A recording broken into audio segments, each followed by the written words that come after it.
بسم اللہ الرحمن الرحیم نحمده ونصلی ونسلم علی رسولہ الکریم اما بعد۔ گزشتہ کل ہم سورہ آل عمران کے اخیر تک خلاصہ پیش کرنے کی اللہ پاک نے توفیق دی تھی۔ آج سورہ نساء امرأتن کی جمع ہے، عورتوں کو کہا جاتا ہے۔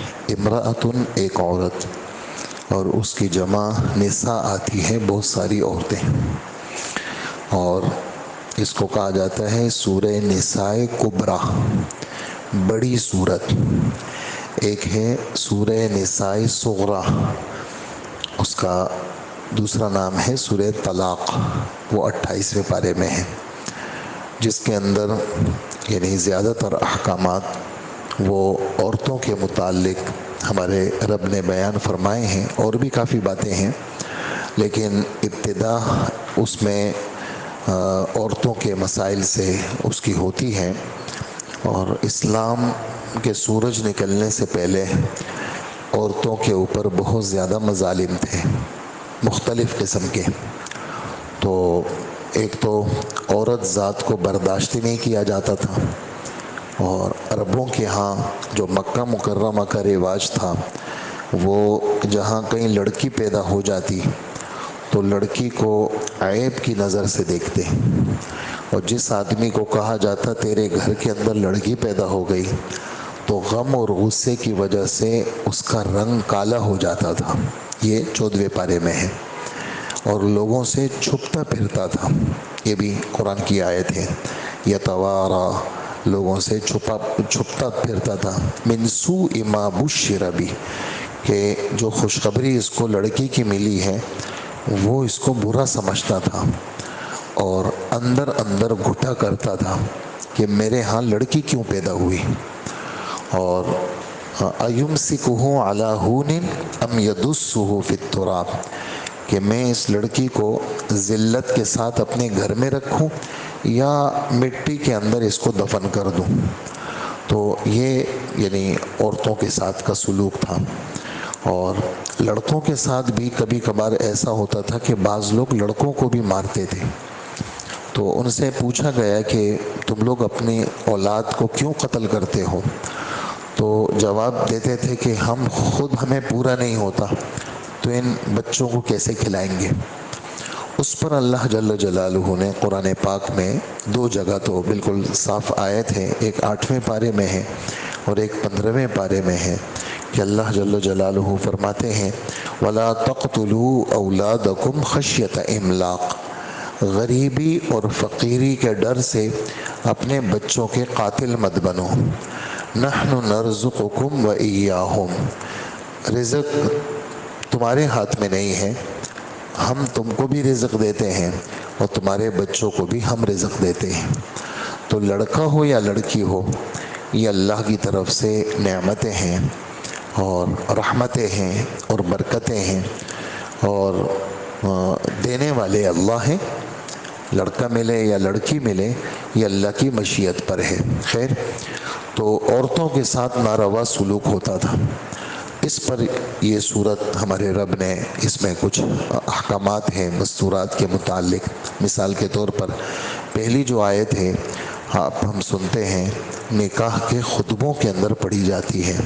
حضرت عبداللہ ابن مسعود رضی اللہ عنہ فرماتے ہیں کہ حضرت محمد صلی اللہ علیہ وسلم نے ہمیں یعنی جو ہمارے تجارتی معاملات ہوتے تھے یا نکاح کا معاملہ ہوتا تھا تو اللہ کے رسول صلی اللہ علیہ وسلم وہ قرآن پاک کی 3 آیتیں اپنے خطبوں میں پڑھتے تھے۔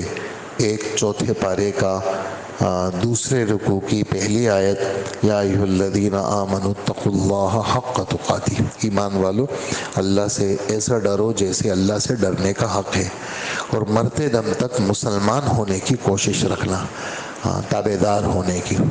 اور دوسری آیت یہ والی جو سورہ نساء کی شروع آیت ہے، اے لوگو اللہ اپنے رب سے ڈرو، جس رب نے تم کو پیدا کیا ہے، ایک آدم علیہ السلام سے، پھر آدم علیہ السلام سے ان کی بیوی کو پیدا کیا، پھر ان دونوں سے اللہ پاک نے مردوں اور عورتوں کا ایک سلسلہ جاری رکھا۔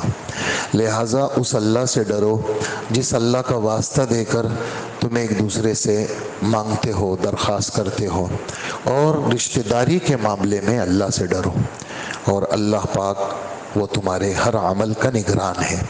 یہ پہلی آیت نکاح کے خطبے میں پڑھی جاتی ہے، اور تیسری آیت جو نکاح کے خطبے میں پڑھی جاتی ہے وہ سورہ احزاب 22واں پارہ، سورہ احزاب کا آخری رکوع، اس کی آیت ہے، یا ایھا الذین آمنوا اتقوا اللہ وقولوا قولا سدیدا، ایمان والو اللہ سے ڈرو، اپنی زبان کی گفتگو تمہاری سیدھی ہونی چاہیے، ہاں ٹیڑھی میڑھی گفتگو مت کرو، جھوٹ مت بولا کرو، سچ بولا کرو، اللہ تمہارے دیگر اعمال کی بھی اصلاح فرمائیں گے اور تمہیں اللہ پاک کامیاب کریں گے۔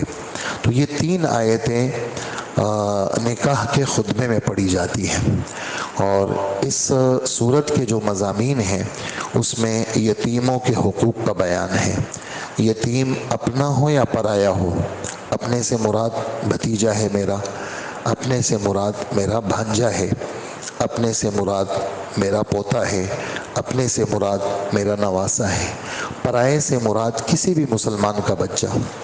اور یتیم اس کو کہتے ہیں کہ لڑکا ہو یا لڑکی، نابالغ ہونے کی حالت میں اس کا باپ مر جائے اس کو یتیم کہتے ہیں۔ جب بالغ ہو جائے اور اس کا باپ مر جائے اس کو یتیم نہیں کہتے۔ شریعت میں یتیم اس کو کہتے ہیں کہ نابالغ ہونے کے اندر لڑکا ہو یا لڑکی، اس کے باپ کا سایہ اس کے سر سے اٹھ جائے۔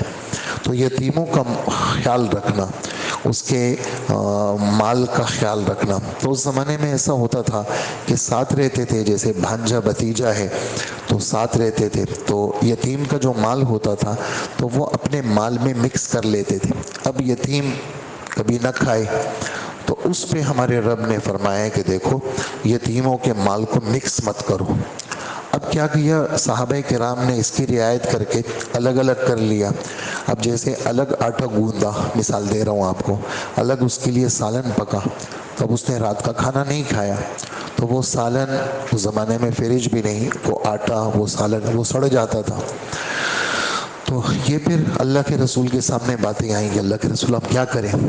تو ان باتوں کا جواب، یہ جو بات میں نے ابھی کہی اس کا جواب دوسرے پارے میں ہے کہ ہمارے رب فرماتے ہیں کہ اس طرح مکسنگ میں کوئی مسئلہ نہیں ہے، اصل بات یہ ہے کہ فسادی مت بنو بس، اور اللہ پاک فسادی کو جانتے ہیں، اصلاح والے کو بھی جانتے ہیں اور فسادی کو بھی اللہ جانتے ہیں۔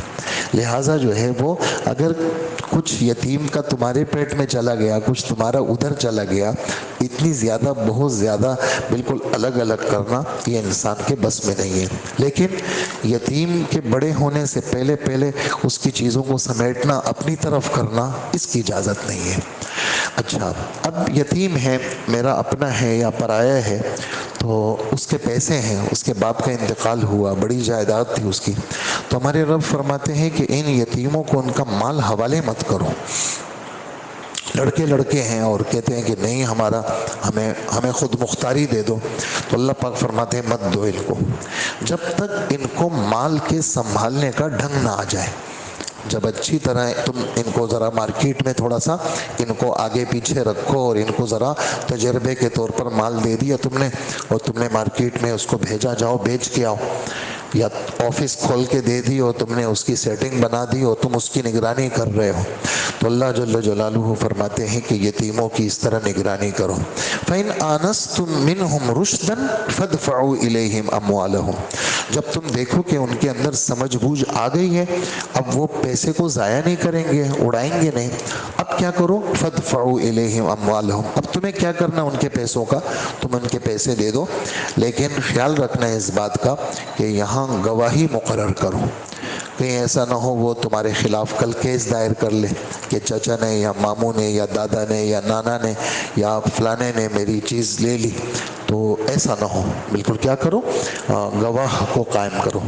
اور لیکن جو کمعقل ہیں، بے وقوف ہیں، وَلَا تُؤْتُوا السُّفَهَاءَ، ایسے کمعقل اور بے وقوفوں کو پیسے مت دو۔